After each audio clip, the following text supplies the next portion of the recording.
apart from my daughter said I was an embarrassment at her wedding dress fitting. Lily stood on my porch with tears in her eyes and anger in her voice. I can't believe you're making my wedding about yourself. For a moment, I didn't recognize the woman in front of me.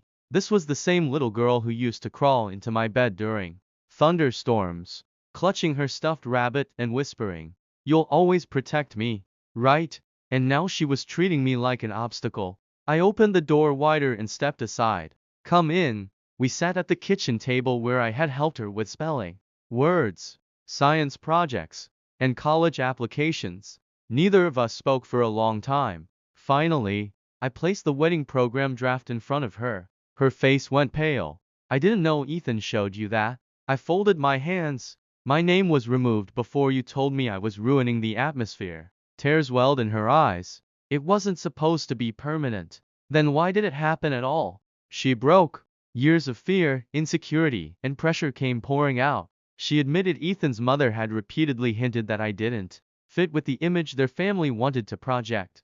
And instead of defending me, Lily tried to make herself acceptable by pretending the man who raised her mattered less. "I was afraid they'd look down on me," she whispered. I felt tears forming in my own eyes. "So you let your daughter look down on me instead?" That sentence shattered her. She sobbed harder than I had seen since she was a child. "I'm so sorry, Dad." For the first time since the dress fitting, she sounded sincere. But some wounds don't heal the moment the apology arrives. I reached into the drawer and placed the velvet box containing my mother's pearl necklace on the table. "I brought this for you that day," I said. She stared at it and began crying all over again. "I don't know if I've earned this," she said.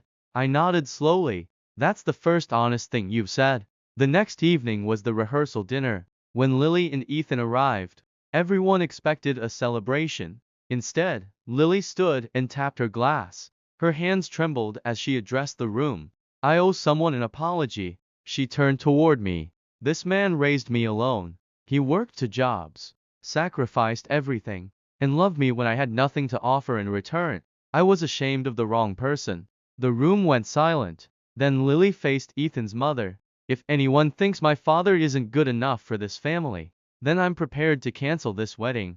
For several long seconds, no one spoke. Then Ethan stood beside her and took her hand, and for the first time in months, I saw my daughter again. What would you do if your own child treated you this way? Like this story if it moved you. Comment your thoughts below. Share with someone who would appreciate this story. Subscribe for more emotional Reddit-style stories every day.